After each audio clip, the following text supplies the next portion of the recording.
Assalamualaikum warahmatullahi wabarakatuh. Saya Aziza Rohmalina, di mana di sini saya akan menjelaskan sedikit mengenai trauma dan juga penanganannya. Nah, di mana menurut Syahvanak, trauma adalah suatu peristiwa yang luar biasa yang menimbulkan luka atau perasaan sakit.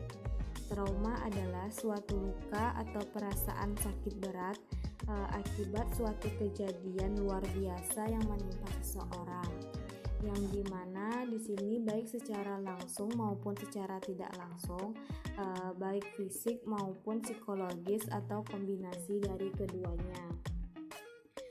Trauma ini bisa melanda siapa saja yang mengalami suatu peristiwa yang luar biasa. Trauma ini bisa dialami secara segera setelah peristiwa traumatis terjadi. Bisa juga dialami secara tertunda sampai beberapa tahun sesudahnya. Korban biasanya mengeluh insomnia, sulit berkonsentrasi, dan ia merasa ada yang mengatur hidupnya. Bahkan yang bersangkutan kehilangan makna hidupnya. Kemudian orang yang mengalami trauma ini berada pada keadaan stres yang berkepanjangan, yang dapat berakibat munculnya gangguan otak, berkurangnya kemampuan intelektual, gangguan emosional, maupun gangguan kemampuan sosial. Nah, di mana contoh trauma di sini seperti contohnya yaitu Vienna adalah seorang wanita yang berusia 25 tahun. Dia datang kepada seorang psikolog karena ingin membunuh diri.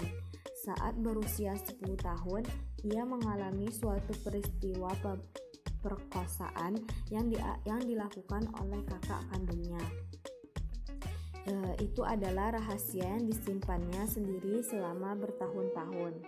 Setelah peristiwa itu terjadi, Vienna ini melarikan diri dan ditinggal dia sekarang tinggal dengan neneknya dengan harapan bahwa dapat melupakan peristiwa tersebut. Akan tetapi semua itu tidak dapat ia lakukan karena Vienna ini tidak pernah berhenti merasa kotor dan berdosa. Karena itu setiap hari ia mandi berkali-kali dan menutup diri dari pergaulan dengan dunia luar.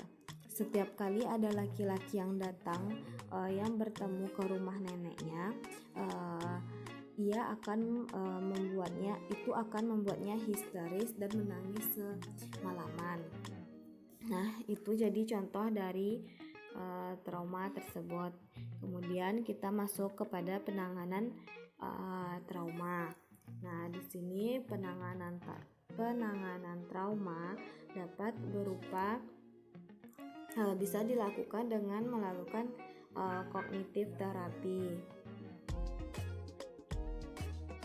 Nah, di mana kognitif terapi ini dapat membantu untuk merubah kepercayaan yang tidak rasional yang mengganggu emosi atau aktivitas.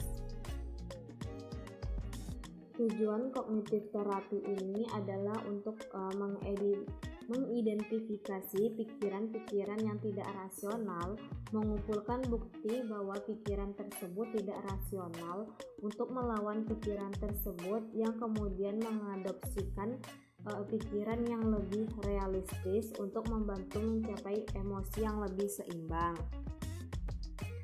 Kemudian melalui konseling, di mana di sini konselor berusaha mengarahkan, memberi saran, mencari dukungan keluarga, rekan sebaya, dan mencari ahli melalui referral untuk membantu dan mengusulkan dari berbagai lingkungan untuk kesembuhan klien. Nah, di mana konseling ini juga sebagai proses layanan bantuan yang diberikan oleh seorang konselor kepada klien dalam rangka membantu untuk preventif. kuratif dan developmental dan presentatif agar mereka dapat hidup dan bertumbuh kembang dengan baik secara individu maupun kelompok. Nah, kemudian yang ketiga, penanganannya melalui behavioral therapy, di mana di sini melibatkan rekonstruksi imajinasi dari peristiwa traumatis dalam pengaturan terapeutik yang mendukung. Baik, sekian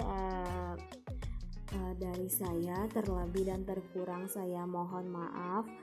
Assalamualaikum warahmatullahi wabarakatuh.